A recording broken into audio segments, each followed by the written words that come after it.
Thank you very much for being on the programme. Lots to get through, but I did just want to get your reaction to the breaking news first that we've had through this morning. Tulip Siddiq, Labour MP, sentenced to 2 years in absentia in Bangladesh. Now, she's accused of obtaining plots of land through her aunt, a former Prime Minister, through what they're calling an abuse of power and influence. What's your reaction to that?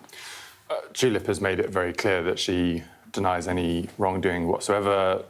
She's tried to engage, as I understand, with this process in Bangladesh unsuccessfully, and so she's concluded it's a kind of more of a political operation than a legal one. She was obviously not as part of that trial or court process in Bangladesh, and they concluded innocence or otherwise without her. So Tulip will have to comment more on the detail, but my understanding is that she refutes any accusations. And the government backing her on that. Right, let's talk about the budget fallout, if we may. So Rachel Reeves told the public, and even members of her own cabinet, that there was a black hole when the Office of Budget Responsibility, the kind of fiscal watchdog, if you like, said that there was actually a surplus. Do you feel misled by her?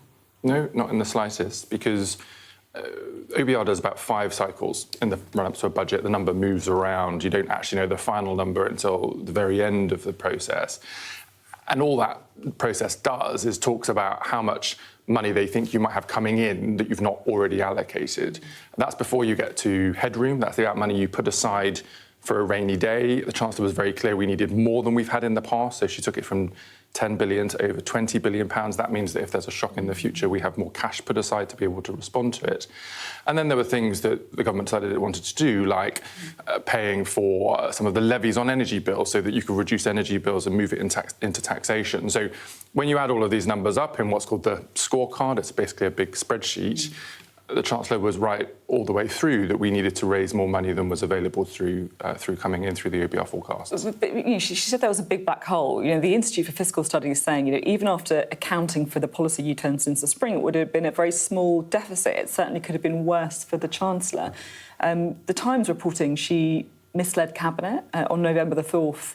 According to the paper, she convinced Cabinet that the economic outlook was so bad she needed to put up income tax. I mean, you must have been at that meeting. Can you kind of clear it up for us? Well, the first thing to say, obviously, health warning. We don't disclose minutes of cabinet meetings, but look, a ship sailed. But look, the Chancellor didn't say anything of the kind. The budget was the budget which was delivered on the 26th of November. But as I say, she had to raise more money because, first of all, we needed the headroom. I mean, that's a choice, though, isn't it? It's absolutely a choice, but it's totally the right choice. Like, people say that's the right choice, and she's got a lot of credit for it. Yeah. But that was a choice. Yeah, of course. Rather than being forced into doing it. But look, if the Chancellor had come out with only £4 billion of headroom, normally you get to maybe between 20 and 30 billion pounds in a budget.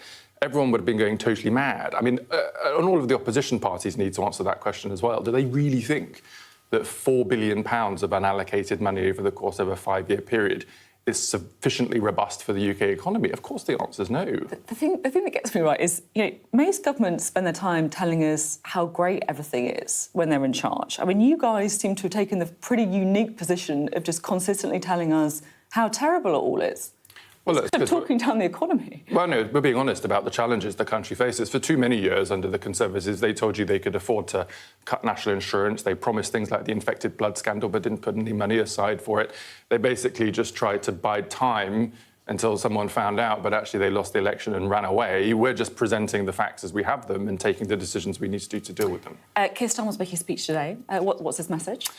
Well, the key thing about Keir's speech today is this budget sets the foundation for our focus on economic growth. He'll be talking about how we're going to be changing regulation to make it easier and quicker to build things.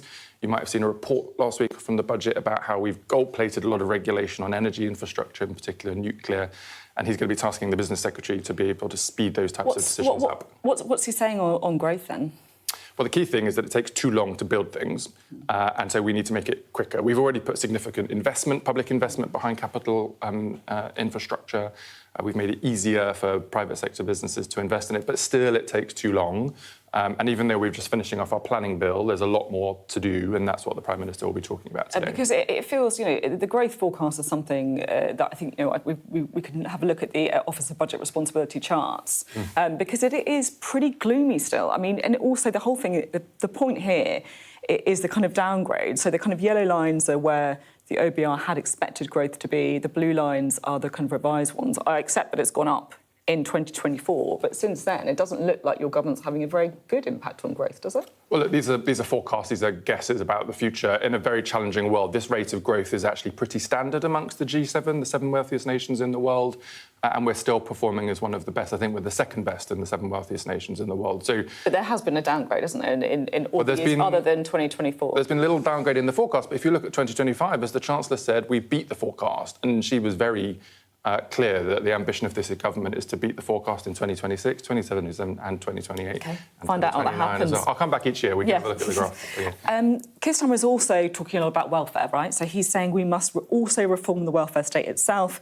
That is what renewal demands. I'm slightly confused in that, you just spent an extra £12 billion on welfare in the budget. If something's failing, why are you giving it more money? Well, there's different pockets of the welfare budget. The biggest bit of the welfare budget is, of course, the state pension, that's protected by the triple lock to pensioners. We're obviously committed to the triple lock, but that's where the bulk of this increase in money goes to, because we've got an ageing population.